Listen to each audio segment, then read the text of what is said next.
I think it was one of the fortunate happenings, occurrences, coincidences, whatever you want to call it, that I was deployed to the Ministry of Economic Development, Federal, 63, late 63 or early 64. And in a few months, three bright, if I may be permitted to say so, four really young men were part of the environment of that ministry, namely the man we are celebrating now, Chukwuemeka, Ezeife, Olu Falai, John Oyegun, myself, and one George Abango. Smart people. Chukwuemeka was, Chief Ezeife now, was particularly smart.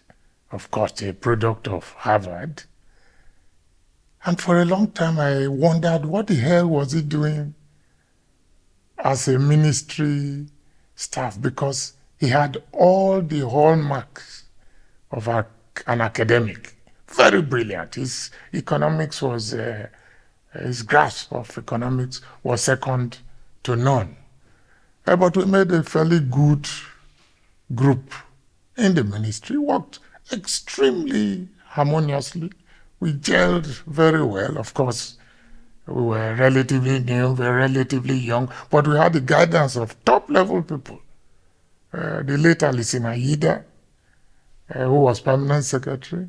We had people like Philip Asiodu.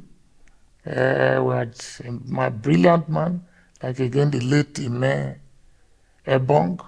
And much closer to our level, of course, was quite a few other people, Edwin Obayan, Chikelu, Gilbert, I think, Chikelu, Edwin Obayan, and a few others. So it was a fantastic group, and Chukwuemeka Ezeife was a fantastic member of that group. I would say the intellectual backdrop. He was a man of ideas. He worked extremely hard. He could put up a script in a matter of hours or minutes if there was something that needed to be reduced to writing. And between us, him playing a very important part, we were major partners in the formulation of the development plans, first, second development plans, for which this country became very, very well known. And which, by the way, were responsible for most of the infrastructure of this nation that we are unable to manage today. What was important was that, like the rest, he also rose to become a federal permanent secretary by sheer dint of intellect and hard work. Falai did also, I did.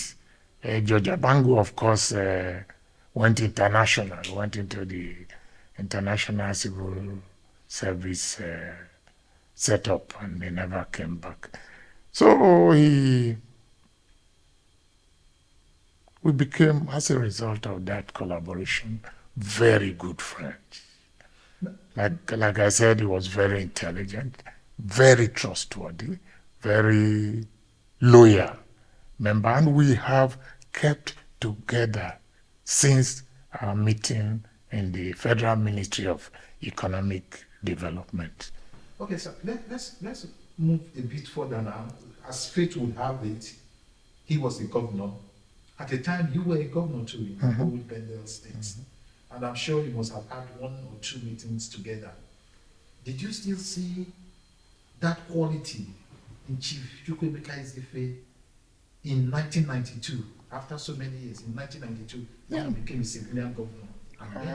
What do I say? I think he matured even more. He got even better. Won the governorship of Anambra State. I think that was in 1992. We were all sworn in. I was also in Edo State. at the same time. And of course, we met at governors' meetings. And that penchant for ideas, that penchant for breaking new ground, that penchant for reducing problems to an extent that everybody understands, and the solution becomes a bit more apparent. It continued to display a lot of initiative because he had a new state.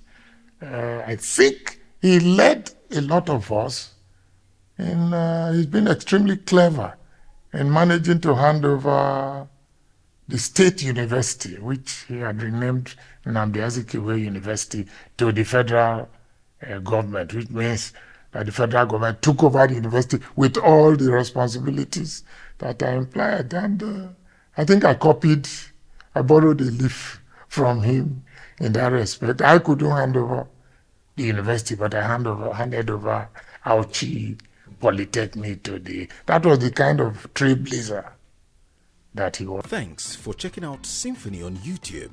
Please be sure to subscribe and like our videos for updates.